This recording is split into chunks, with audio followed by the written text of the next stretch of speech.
IPS touch screen 90 hertz refresh rate display ultra HD 4K video করা যাবে 364 GB variant. দাম কত হতে পারে? 9,999 টাকা। কেন বিশ্বাস হচ্ছে না? আজকে আমি কথা বলছি এই দামে সেরা একটি মোবাইল Symphony Z60 ফোনটি নিয়ে। নিঃসন্দেহে বাজারে সেরা এক ফোন 10,000 টাকার ভিতরে বাজেটে যারা ফোন কিনতে চান। আরও কি পাচ্ছি আমরা এই ফোনে, আশা করি ভিডিওটি সম্পূর্ণ দেখলে জানতে পারবেন।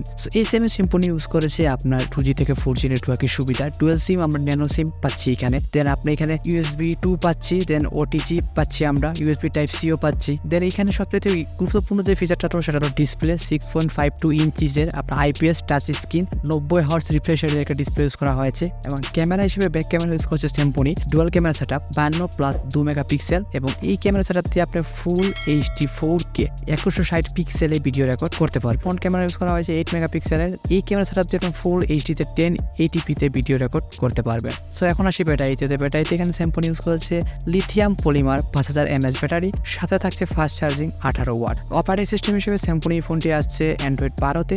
চিপসেট হিসেবে ইউজ করা হচ্ছে ইউনিসকের T606 12mAh। দেন র্যাম হিসাবে আপনার প্রথমে বলতেছি এটা 3GB এবং 64GB এবং 4GB এবং 64GB ভেরিয়েন্ট থাকবে। জিপিইউ হিসেবে ইউজ করা হচ্ছে মালি G57 এবং ডেডিকেটেড মেমোরি কার্ড স্লট পাওয়া যাচ্ছে। দেন আপনার 3.5mm Jack, fingerprint side monitor use করা হয়েছে, ফেস আনলক। তো মোটামুটি খুব ফুল একটি প্যাকেজ পাওয়া যাচ্ছে এই ফোনে এবং দামটাও কিন্তু মাত্র 9,999 এবং জোস লুকিং থাকছে এই ফোনটি।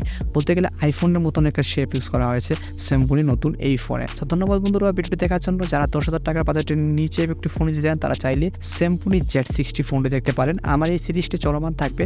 সবচেয়ে কম বাজেটের যে ফোনগুলো বাংলাদেশে আছে সেগুলো নিয়ে আমি ভিডিও তৈরি করবো। আর ভিডিওটি আপনারা ভালো লাগবে।